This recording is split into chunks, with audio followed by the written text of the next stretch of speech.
اب ضابط خطاب دیتا ہوں شہر کی معروف شخصیت، علماء کرام میں بہت احترام رکھنے والی شخصیت، ایک عظیم سماجی رہنما تشریف لاتے ہیں محترم مولانا انور حیات صاحب، العباس ہوٹل والے تشریف لاتے ہیں محترم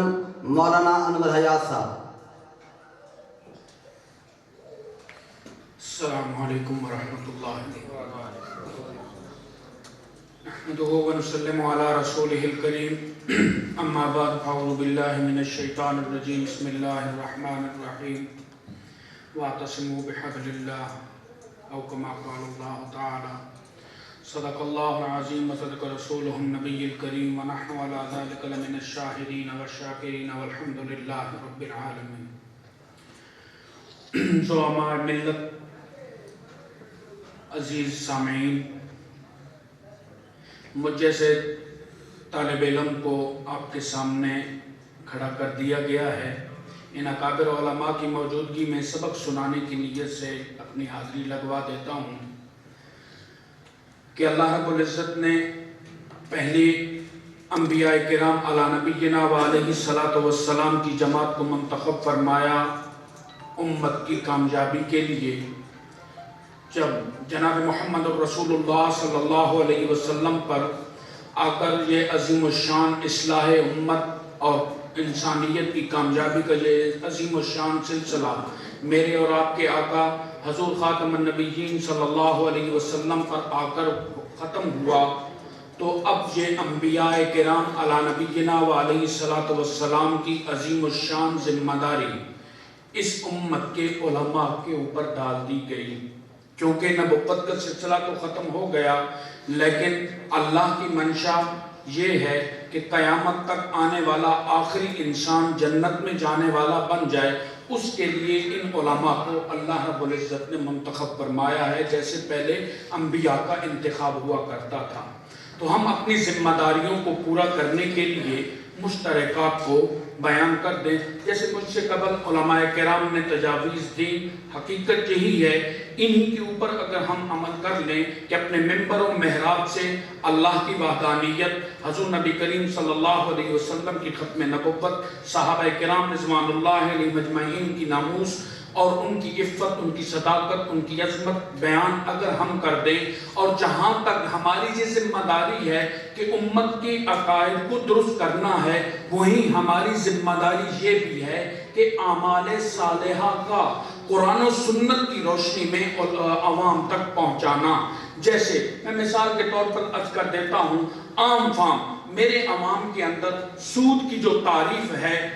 وہی اس کو پتہ ہے، اسی کے مطابق وہ کہتا ہے کہ یہی ایک واحد صورت ہے جو سود کے حکم میں آتی ہے، اس کے علاوہ لکی کمیٹی، پرائز بانڈ، انشورنس، دیگر جو مختلف صورتیں ہیں سود کی، اس کو پتہ ہی نہیں، عوام ماننے کو لیے تیار ہی نہیں۔ اسی لیے ہماری جہاں تک یہ ذمہ داری ہے کہ عقائد عوام کے درست کرنا ذمہ داری ہے، وہیں پر عوام کو اعمال صالحہ پر لانا بھی ہماری ہی ذمہ داری ہے۔ اس لیے میری یہ تجویز یہی ہے کہ ہم جہاں مشترکات اپنے منبر و محراب سے بیان کریں، وہاں پر عوام کو اعمال صالحہ پر لے کر آئیں۔ سود، زنا، شراب، سود، زنا، شراب ہمارے معاشرے کی تباہی کی اس وقت بہت بڑی وجہ بنی ہوئی ہے کہ علیاذ باللہ ایک بہت بڑی ہماری عوامی تعداد موجود ہے ہمارے معاشرے کے اندر جو ان چیزوں کو گناہ تک بھی تسلیم کرنے کے لیے تیار نہیں ہے، اور یہ اللہ کی حد ہے۔ اللہ کی حد ہے، سود حرام ہے، شراب حرام ہے، زنا حرام ہے، یہ اللہ رب العزت کی حد ہے۔ جب ہم اللہ کی حدود میں اپنے آپ کو شامل کریں گے تو پھر تباہی ہمارا مقدر بنے گی۔ اس لیے میں ان علماء کی سے مؤدبانہ التماس کرتا ہوں کہ اپنے جہاں آپ عوام کے عقائد کی درستگی کی ذمہ داری پوری کر رہے ہیں، وہاں پر اعمال صالحہ پر بھی لانے کے لیے اپنی ذمہ داری کو پوری کریں۔ آخر دعوانا ان الحمدللہ رب العالمین۔ انور حیات صاحب گفتگو فرما رہے تھے اب دعوت خطاب دیتا ہوں محترم لطف اللہ صاحب ایڈوکیٹ، مرکزی رہنما تحریک منہاج القرآن ضلع میاں والی، تشریف لاتے ہیں محترم لطف اللہ صاحب ایڈوکیٹ، مرکزی رہنما تحریک منہاج القرآن پاکستان۔ اعوذ باللہ من الشیطان الرجیم،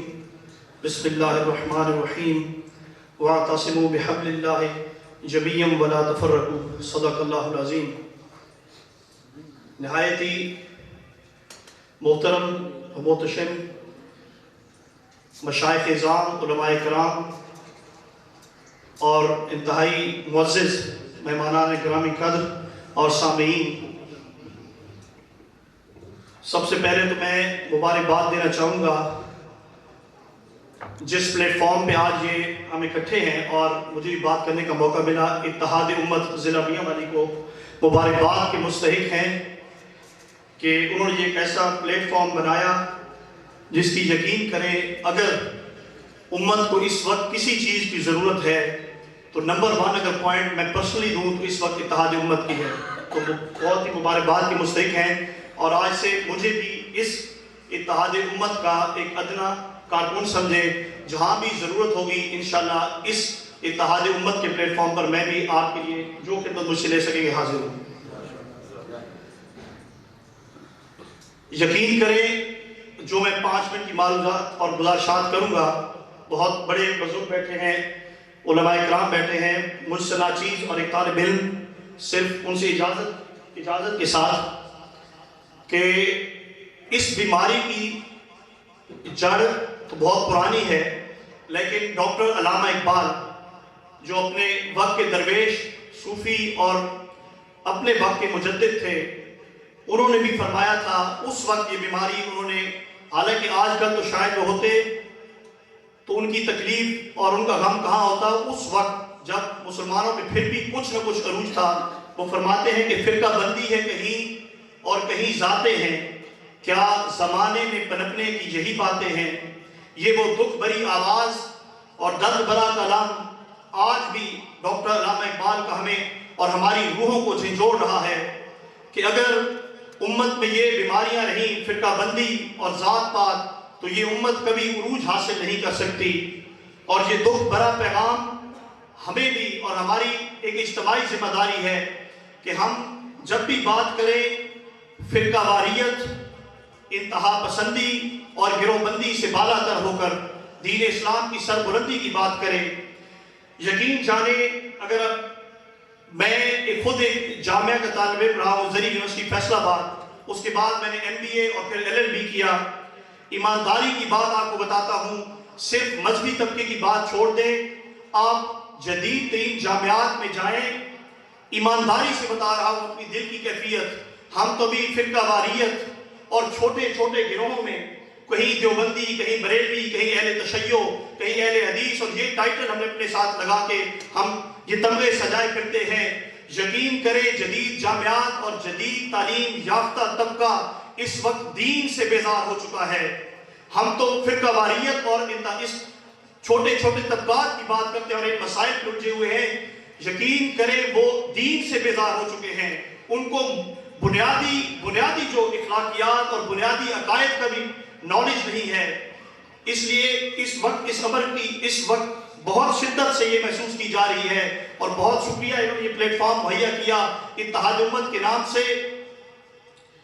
کیونکہ اگر یہ اتحاد مزید اسی طرح برقرار نہ رکھ سکے ہم، اور مزید انتہا پسندی، فرقہ واریت اور گروہ بندی میں ہم مزید تقسیم در تقسیم ہوتے چلے گئے، تو یہ اغیار، یہ کفار و مشرکین جنہوں نے ہمیں سافٹ ٹارگٹ سمجھا ہوا ہے، اس وقت خدا کی قسم پوری دنیا میں سب سے سافٹ ٹارگٹ امت مسلمہ ہے۔ یہ جو بوم، یہ دیزی کٹر اور یہ آپ کہہ لیں ڈرون اور ڈیفرنٹ قسم کی ٹیکنالوجیز آپ نے دیکھی، کبھی کسی کرسچین پر، کبھی کسی جوئش پر، میں نہیں کہتا کہ ان پہ بھی آزمائی جائیں، احترام انسانیت ہونا چاہیے، انسانیت ساری امن کے ساتھ رہے، مگر کبھی بھی آپ نے دیکھا کہ کوئی نسل کشی